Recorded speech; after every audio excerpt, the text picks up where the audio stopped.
Hi boys and girls, this video is a review of double-digit multiplication. So double-digit multiplication happens when you have groups and the amount in each group that are 2 digits each. Let's do an example.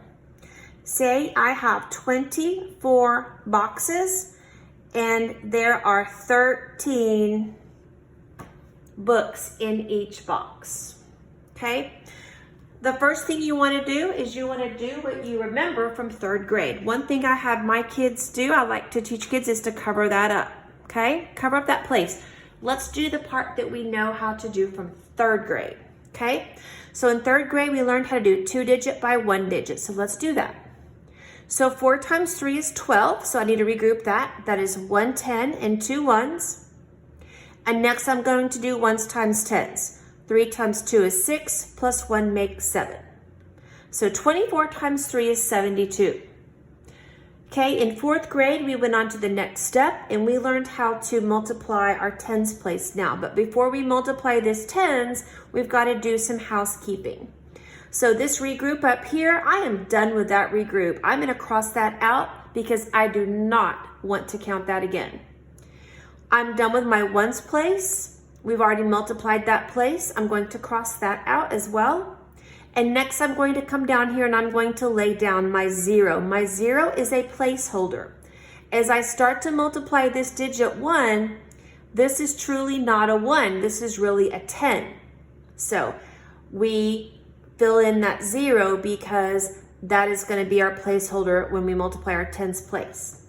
So now we're going to multiply tens times ones. So 1 times 4 is 4.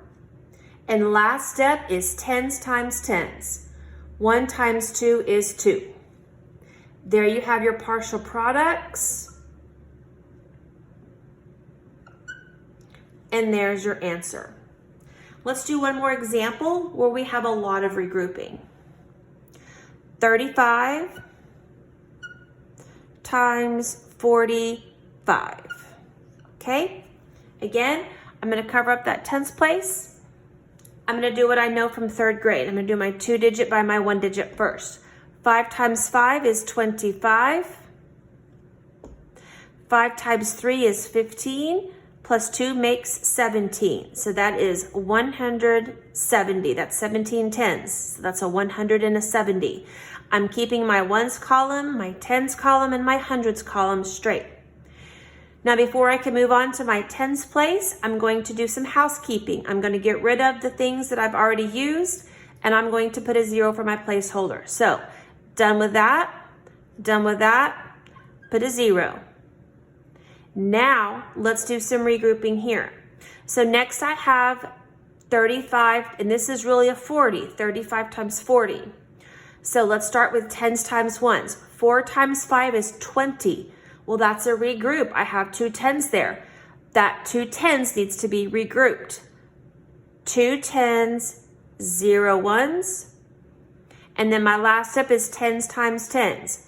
4 times 3 is 12, plus 2 makes 14. And that is 1,400. So that's a 1,400. Last step is to add up your partial products. And there is your answer.